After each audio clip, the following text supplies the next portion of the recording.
তো আজকে যেটা করতেছি যে determination of efficiency of A GM T of beta counting. তো এইখানে অপারেটিং ভোল্টেজ 850 আমরা রাখবো এখান থেকে। আর সময় রাখবো আমরা, টাইম ইন্টারভ্যাল রাখবো 5 মিনিট। 5 মিনিট করে রেখে আমরা এখানে সোর্স দেবো। এখানে সোর্স ইউজ হয়েছে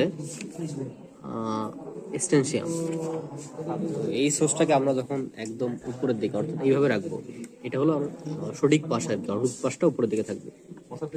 এটাকে আমরা যখন একদম প্রথমে এখানে রাখবো, ঠিক আছে, তখন এটার যে ডিস্টেন্স রিএমটি থেকে যে ডিস্টেন্স 1.2, প্রথমটা 1.2, পরেরটা হলো 2.2, আবার তারপর 3 নম্বরটা 3.3, এভাবে ডিস্টেন্স থাকবে একদম শেষ পর্যন্ত 21.6 শেষ হবে।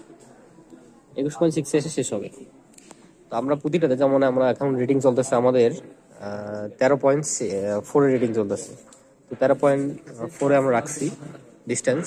রেখার পরে আমরা কাউন্ট করতেছি 850 ভোল্ট আর কি, এটা 850 অপারেটিং ভোল্টেজ। আর রাখতেছি এখানে 5 মিনিট টাইম ইন্টারভ্যাল। এভাবে আমরা এখানে মান নেবো, কাউন্ট নেবো। তারপর আমরা অলরেডি ব্যাকগ্রাউন্ড নিছি। ব্যাকগ্রাউন্ড অর্থাৎ সোর্স দেওয়ার আগে আমরা 3টা পার্ট নিছি।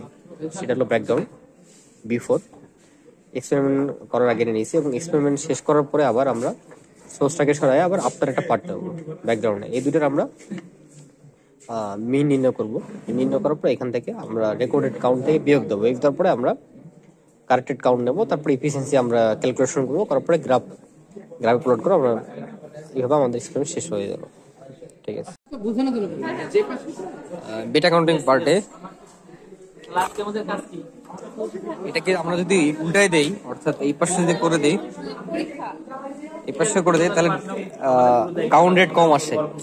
তাহলে এই পাশে যদি দেই আমরা কাউন্ট রেট বেশি পাচ্ছি, তাহলে আমাদের এই পাশ থেকে পার্ট নিতে হবে।